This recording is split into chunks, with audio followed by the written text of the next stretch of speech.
Hello everyone, welcome to Naira study hub. आप सब कैसे हैं? मैं नायरा स्वागत करती हूं आपका अपने YouTube channel Naira study hub पर। फ्रेंड्स देखिए, हम लोग क्या पढ़ रहे हैं। हम लोग फर्स्ट पेपर आरंभिक स्तर पर भाषा के पठन लेखन एवं गणितीय क्षमता का विकास, ये आपका 50 नंबर का है। ये आपका स्कोरिंग सब्जेक्ट है, इसलिए आप लोग बहुत अच्छे से इसको पढ़िएगा। प्लस देखिए, ये आपका डीएलएड फोर्थ सेमेस्टर में तो इम्पोर्टेंट है ही है, प्लस आपका यूपी टेट, सी टेट, इनके लिए भी मोस्ट इम्पोर्टेंट है। सो वीडियो को बिल्कुल भी स्किप ना करिएगा और वीडियो को लास्ट तक ज़रूर देखिएगा। हम लोगों ने पिछले वीडियो में क्या पढ़ा इसको देख लेते हैं, उसके बाद आज क्या पढ़ेंगे उस पर चर्चा करते हैं, यानी कि डिटेल से पढ़ते हैं। तो हम लोग चैप्टर 2 पढ़ रहे हैं, ध्वनि का अध्ययन यानी कि स्टडी ऑफ साउंड। इसमें ध्वनि का अर्थ पढ़ा, ध्वनि के आवश्यक तत्वों को पढ़ा और ध्वनियों का वर्गीकरण, इसको डिटेल में देखा। उसके बाद स्वरों की प्रमुख विशेषताएं, उनको पढ़ा। फिर व्यंजन और व्यंजनों का वर्गीकरण। इसमें हम लोगों ने क्या क्या पढ़ा व्यंजनों के वर्गीकरण में? इसमें हम लोगों ने स्पर्श व्यंजन, स्पर्श संघर्षी, संघर्षी व्यंजन, अनुनासिक व्यंजन, पार्श्विक व्यंजन, लुंठित व्यंजन और अर्ध व्यंजनों को पढ़ा। आज हम लोग देखिए क्या पढ़ेंगे, आज हम लोग अर्ध स्वर पढ़ेंगे। क्या पढ़ेंगे? तो अर्ध स्वर पढ़ेंगे। सो प्लीज़ अगर आप हमारे चैनल पर नए हैं तो चैनल को सब्सक्राइब ज़रूर कर दें और बेल आइकन को भी ज़रूर प्रेस कर दें, जिससे आने वाली वीडियोस आप तक पहुंच सकें। तो हम लोग चलते हैं, देखते हैं अर्धस्वर। अर्धस्वर वे श्रुत ध्वनियाँ हैं जो एक प्रकार से स्वर और व्यंजन के बीच में हैं, यद्यपि इनका झुकाव व्यंजन की तरफ अधिक है।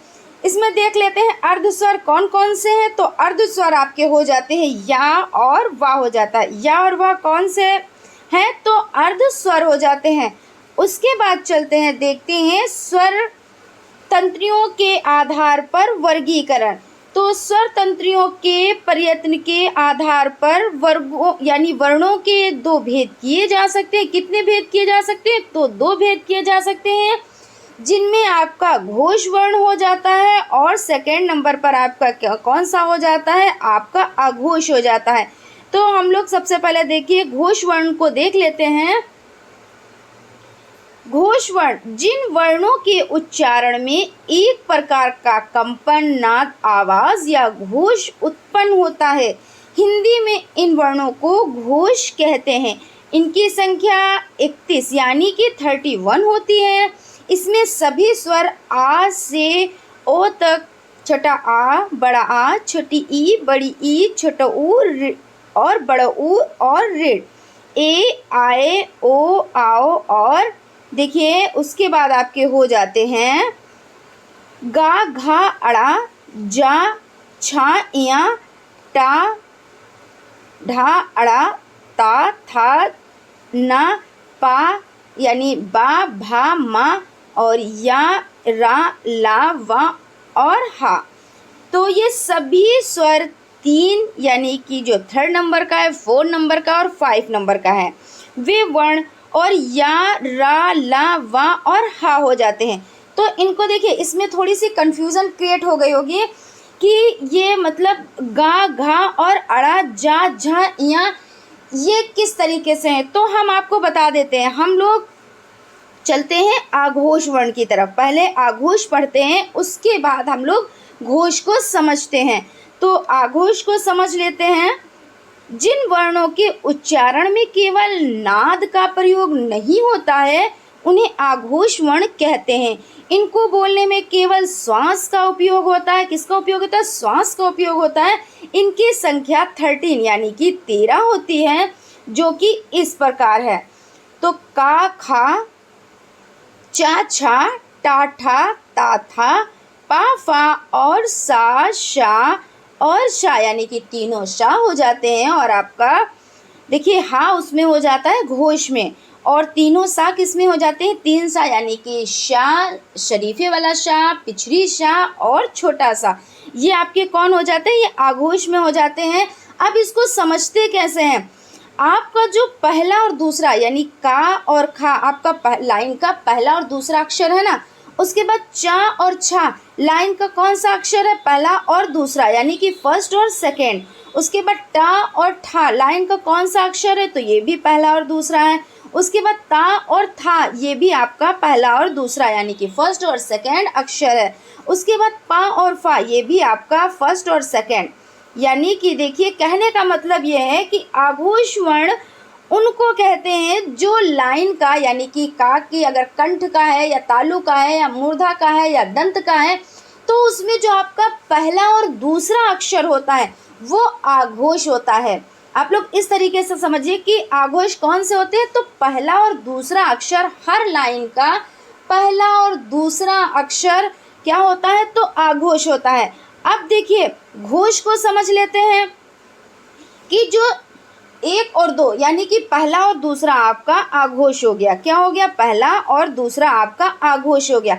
अब बचा घोष, तो जो 3, तीसरा, चौथा और पांचवा, क्योंकि 5 अक्षर होते हैं ना एक लाइन में, तो जो पहला और दूसरा आपका आघोष हो गया, तीसरा, चौथा और पांचवा आपका घोष वर्ण हो गया।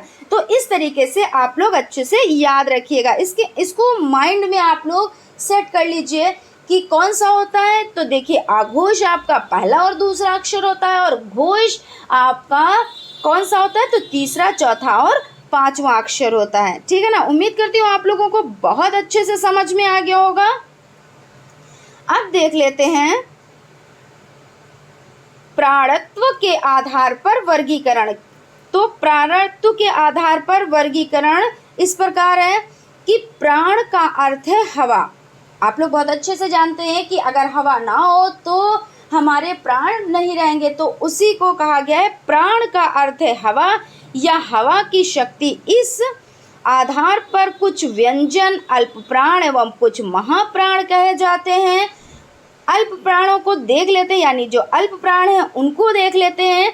तो जिन व्यंजनों के उच्चारण में हवा का आधिक्य ना हो, क्या है कि जिन व्यंजनों के उच्चारण में हवा का आधिक्य ना हो, श्वास बल कम हो, उन्हें अल्प प्राण कहते हैं। यानी कि श्वास बल कम हो तो उन्हें अल्प प्राण कहते हैं। जैसे हो गया का, गा और अड़ा, और चा, जा और इया, टा, डा और अड़ा, ता, दा और ना, पा, बा और मा, और आपका या, रा, ला और वा। अल्प प्राणों में आपके ये इतने अक्षर आते हैं। कौन कौन से आते हैं, तो आपका हो जाता है का, गा और अड़ा।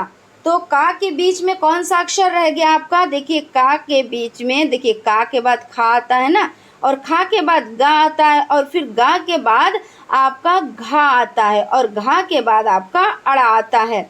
तो इस तरीके से जो अल्प प्राण है वो आपके का हो जाता है, और खा को छोड़कर आपका गा हो जाता है, और घा को छोड़कर आपका अड़ा हो जाता है। यानी कहने का मतलब ये है कि अल्प प्राण में पहला, तीसरा और पांचवा अक्षर होता है।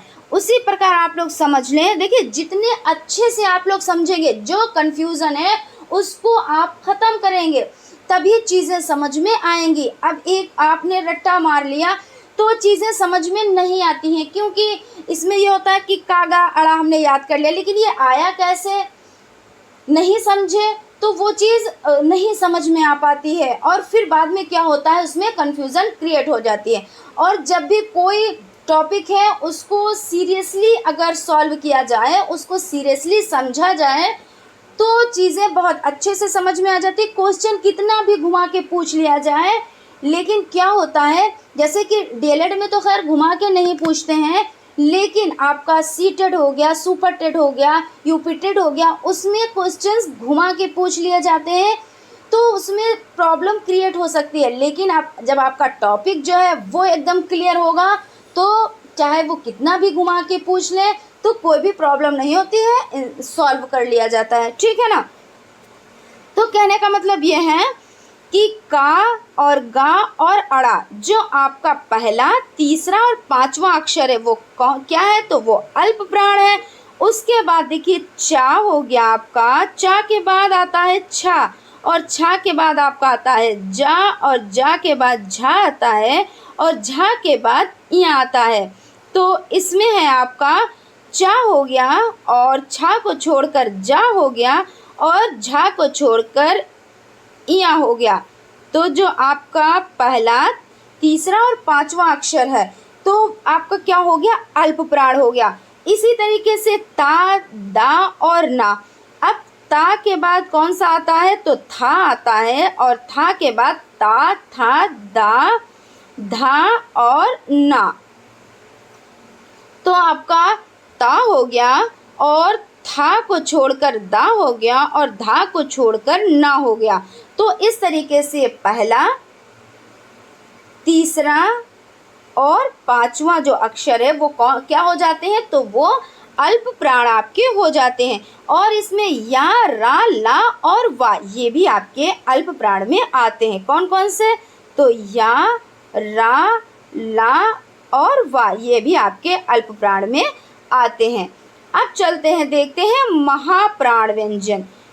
जिन व्यंजनों के उच्चारण में हवा का आधिक्य हो, क्या हो, तो हवा का आधिक्य हो या श्वास बल अधिक हो। अब उसमें क्या था, अल्प प्राण में कम और महाप्राण, महा देखिए नाम ही से पता चल रहा है, महाप्राण व्यंजन मतलब ज़्यादा, उच्चारण में हवा का आधिक्य हो, और उसमें क्या था, आधिक्य ना हो, और श्वास बल अधिक हो, क्योंकि महा है, महा मतलब बड़ा, महान। तो इस तरीके से आप ट्रिक वाइज चीज़ों को समझें। तो श्वास बल अधिक हो उन्हें क्या कहते हैं, तो महाप्राण कहते हैं।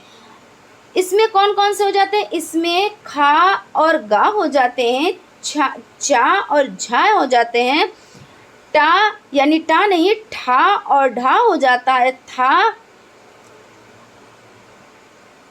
और धा हो जाता है, फा और भा हो जाता है। अब इनको समझ लेते हैं। सबसे पहले क्या करते हैं, का कंठ लाइन यानी कि जो कंठ वर्ग होता है उसको लिखते हैं। तो का, खा, गा, घा और अड़ा। तो अब इसमें आप क्या समझें कि महाप्राण व्यंजन हमको समझने हैं।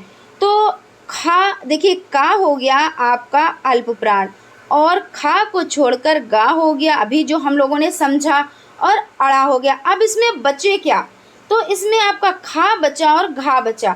जो खा और गा यानी कि खा और घा यानी कि आपका जो दूसरा और चौथा अक्षर है वो आपका महाप्राण हो जाता है, और अल्प प्राण पहला, तीसरा और पांचवा हो जाता है। महाप्राण देखिए इस तरीके से भी आप समझ सकते हैं, महान चीज़, बड़ी चीज़, क्योंकि पहले हम लोग छोटे से स्टार्ट करते हैं फिर वो बड़ा हो जाता है। तो पहला अक्षर भाई कोई चीज़ पहल करते हैं तो वो थोड़ा कम ही होता है, फिर जब महान बन जाता है, ऊंचा बन जाता है, तो वो थोड़ा आगे बढ़ जाता है। तो जो खा हो गया वो आपका क्या हो गया, वो महाप्राण व्यंजन हो गया। उसके बाद गा, अब गा स्टार्ट हुआ, फिर जब गा से बड़ा घा हो जाता है ना तो वो महाप्राण। तो आप इस तरीके से भी चीज़ों को समझ सकते हैं। तो कहने का मतलब ये है कि जो दूसरा और चौथा अक्षर होता है वो महाप्राण होता है, पहला और तीसरा और पांचवा अक्षर होता है वो अल्प प्राण होता है। ठीक है ना, आशा है मुझे कि बहुत अच्छे से समझ में आ गया होगा। अब देखिए वर्णों के 2 और 4 वर्ण और शा, शा, शा और हा, यानी कि जो आपके देखिए या, रा, ला, वा ये आपके क्या हो जाते हैं, ये आपके अल्प प्राण हो जाते हैं, और महाप्राण में आपके शा, शा, सा और हा हो जाते हैं। ये ऊष्म व्यंजन है, अगर ऊष्म व्यंजन में आता है तब भी आपके ये हैं, और महाप्राण व्यंजन में भी आपके ये आते हैं। चलते हैं अगले सवाल की तरफ, यानी कि जो हमारा अगला पॉइंट है उसकी तरफ चलते हैं। अभी तो खैर क्वेश्चन आंसर नहीं हो रहे हैं, अभी तो टॉपिक है उनको क्लियर किया जा रहा है। तो उच्चारण स्थान के आधार पर वर्गीकरण, अब हम लोग क्या देखते हैं, उच्चारण स्थान के आधार पर वर्गीकरण। तो उच्चारण स्थान और वर्ग। कंठ, अभी हम लोग इस पर चर्चा कर चुके हैं कि कंठ होता है, तालु होता है, मूर्धा होता है, दंत होता है, ओष्ठ होता है। कंठ और तालु होता है, कंठ तथा ओष्ठ होता है। तो इसको आप लोग अच्छे से समझ लें, इसमें कन्फ्यूज़न बिल्कुल भी मत कीजिएगा, क्योंकि ये चीज़ें समझने की हैं। जब आप समझ जाएंगे तो आपकी जो भी कन्फ्यूज़न होगी वो ख़त्म हो जाएगी। तो कंठ का है आपका का, खा, गा, घा, हा तथा विसर्ग आ और बड़ा आ, ये आपके क्या हो जाते हैं, ये आपके कंठ हो जाते हैं। जो कंठ देखिए, जब आप बोलते हैं तो कंठ से देखिए इसमें जोर पड़ता है, तो ऐसे आप लोग समझ सकते हैं। उसके बाद है तालु, तो चा, छा, जा, झा। आप बोल के देखें, देखिए जो आपकी जबान है वो तालु में लगती है ना, तो जब तालु में लगती है तो वो क्या हो जाता है, वो तालु। उसका वर्ग क्या हो जाता है, चा, छा, जा, झा, या, शा, छोटी ई और बड़ी ई। इस ये देखिए, ये वाले जो आपके हैं, जैसे शा हो गया, छोटी ई हो गई और बड़ी हो गई, ये मोस्ट इम्पोर्टेंट है, क्योंकि ये जो का, खा, गा, घा, हा, नहीं, घा तक तो आप अच्छे से समझ चुके हैं। और जब भी प्रॉब्लम आती है, जब भी क्वेश्चन में कंफ्यूजन आती है, तो यहाँ से आ जाती है। जैसे ये बड़ा आ हो गया, कि आपने तो पढ़ा है काखा गाघा अड़ा, लेकिन अब कंठ में और क्या आता है, तो ये बड़ा आ हो गया और छोटा, अब इसमें कंफ्यूजन हो गई। फिर उसके बाद जब तालु का हुआ तो चाचा, जाझा, या, ये आपका तालु का हो गया, क्योंकि आपने रट लिया है उसको कि चाचा, जाझा, या, ये तो तालु का हाई है। अब आ गया शा और छोटी ई और बड़ी ई। अब इसमें कंफ्यूजन आ गई कि शा तो ऊष्म व्यंजन है और छोटी ई और बड़ी ई तो स्वर है, तो इसमें कौन से होंगे, लेकिन यही आपके सही हैं, क्योंकि चा, छा, जा, झा यहाँ तो है ही है। उसके बाद यानी उसके अतिरिक्त शा, छोटी ई और बड़ी भी है। तो इन चीज़ों को आप लोग बहुत अच्छे से याद रखिएगा, इसमें ही कन्फ्यूज़न होती है। उसके बाद मूर्धा, तो टा, ठा, डा, ढा, टाठा, डाढ़ा, ये जो आपकी लाइन हो गई, ये तो आपके मूर्धा हैं। उसके बाद आपका रा हो गया, पिछड़ी शा हो गया और उसके बाद ऋढ़ हो गया, ये आपके क्या हो गए, ये मूर्धा हो गए। उसके बाद है दंत, तो ता, था, दा, धा, ना। तो जब दांत जो है, जब जबान दांतों से टकराती, आप बोलिए, जब ता बोलेंगे तो देखिए आपकी जो जीभ का जो ये हिस्सा है वो दांतों को टच करता है, तो जब दांतों को टच करता है तो वो दंत हो जाता है। और दंत कौन कौन से होते हैं, ता, था, आप बोल के देखें, ता, था, दा, धा, ना। अब उसके बाद देखिए कंफ्यूजन का जो है वो आपका ला हो गया, सा हो गया और लर हो गया। अब ये चीज़ आप लोग बहुत अच्छे से ध्यान रखिएगा, क्योंकि मैं बार बार बता रही हूँ, जो आपके ये अक्षर हैं ये कंफ्यूजन करते हैं और इसी में कंफ्यूजन होती है। ओष्ठ, पा, देखिए जब आप बोल रहे हैं, अब ओष्ठ, अब बोल रहे हैं तो क्या पा बोलिए तो क्या होता है, दोनों ओठ या जो आपकी होठ है ऊपर नीचे की होठ, वो क्या होती है, वो आपस में टकरा जाती है।